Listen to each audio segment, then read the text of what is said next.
I won't lie, when I got my tickets to this early screening, I had to stifle a squeal of joy.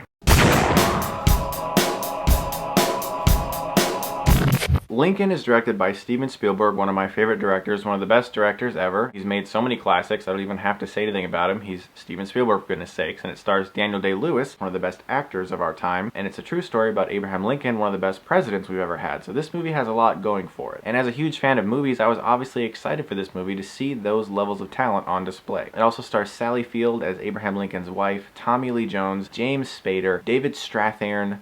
Lots of people in this movie. The movie is largely about the days leading up to when Lincoln would try to pass the 13th Amendment and how he went through that ordeal, how he was trying to abolish slavery, how other people were opposing him, not just the historical aspect of it, but more so also what was going on with his family and how he had to take care of his kids and his wife still and all the pressures that were basically on him and how he dealt with that. And it's not a movie with a lot of, action set pieces or whatnot. There's one action set piece in this film. This is a talking movie.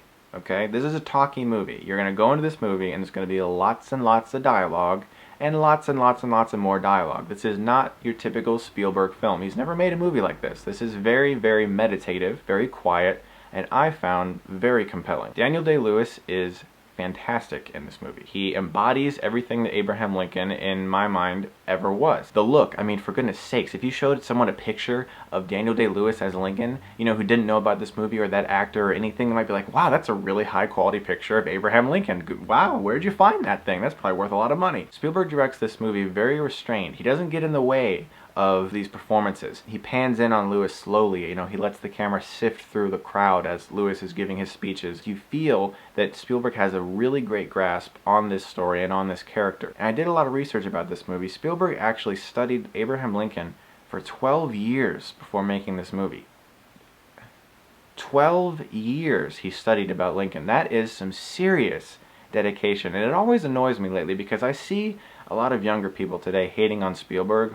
And I don't know why. There are a few directors who put that much effort into their films, and he deserves credit for that. The pocket watch that Daniel Day-Lewis looks at in this movie, the sound effect of that ticking is actually the actual sound of Abraham Lincoln's actual watch that they recorded from the museum that is holding his actual watch today. That is some serious dedication to this movie, and I was impressed by that. Whenever a movie has basically nothing but dialogue, the dialogue has to be compelling, and it has to be told in a way that's interesting. And for me, Lincoln really did a good job of doing that. The movie was actually really funny too. It had a lot of good humor in it, but it wasn't like overriding over the story. It was just right, and it really gave the movie more of a heartfelt feel, but not in a sappy way or a cliched way. It actually worked a lot for the film, I thought. Now, the biggest surprise of this movie for me was not just that Daniel Day-Lewis's performance, in my opinion, is Oscar-worthy, but Tommy Lee Jones in this movie gives one of the best performances that I've ever seen from him. I couldn't wait for his character to get back on the screen because not only was it a really entertaining character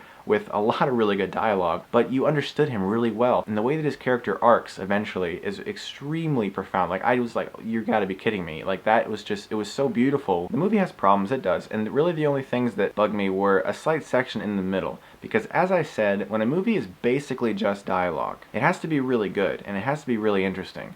And there was maybe like a 10 to 15 minute section in the middle of the film that I was a little bored by, and that's just because it seemed like a lot of it was standard procedure. We have to get through this part of the story to get to the next more meaty part of the story. And I understand that, but it did drag the film down a little bit. Joseph Gordon-Levitt is also good in the film. He's not in it a whole lot, but the scenes he has, he's very good at. Sally Field was good in the movie. Everyone was good in this film because Spielberg is an actor's director. He understands how to direct a film. He's good with all of the technical aspects of it, obviously, but he also loves working with actors, and that's why a lot of his actors always give such good performances in his movies. And Spielberg does a thing that I love so much in movies nowadays. A lot of times, directors, they like to cut back and forth between actors as they talk, back and forth, cut to this guy, cut to that girl. Spielberg does that sometimes too, but he's also a fan of just panning out for the entire scene and maybe just moving the camera ever so slightly as all of the actors in the frame are acting to the best of their ability, like a play, like a stage play. Because no actor can go, well, I'm not in a close-up right now, so I don't have to act as hard as I usually do,